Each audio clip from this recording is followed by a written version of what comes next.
use the Chroma key effect green screen on Kinemaster. Super easy, and so basically you can use this with any green screen video. So you're gonna go on YouTube and type the green screen you want. I'm just gonna give you an example, so I'm gonna use the YouTube subscribe green screen one. And just pick the one that you want the most, or you just want, and then copy it to your clip tray. So then you're gonna go on your video downloader, and then you're going to paste the link that you copied. And the app I'm using, I'll put the link in my description below if you don't have a video downloader. So then if you want to download the video, all you do is have to watch an ad or take a little survey, like a little ad survey. And then it should be downloaded. So then you're gonna go on Kinemaster.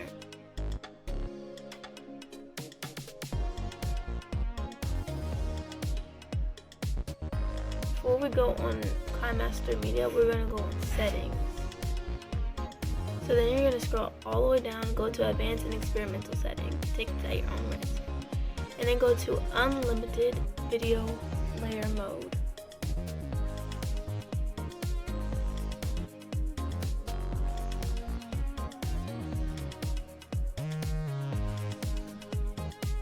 Now you just pick the video or picture or whatever you want your green screen, your subscribe button to be on, or your green screen media thing to be on.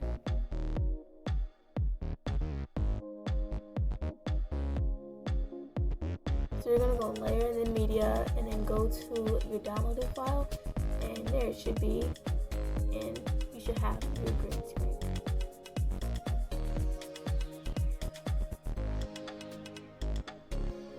And then you're going to scroll down on the little box beside the media thing and go to Chroma key. Chroma key should show up if it only shows up if you have a layer. It's not going to show up on normal media, it's going to show up on the layer. That's how you use the Chroma key effect on Kinemaster.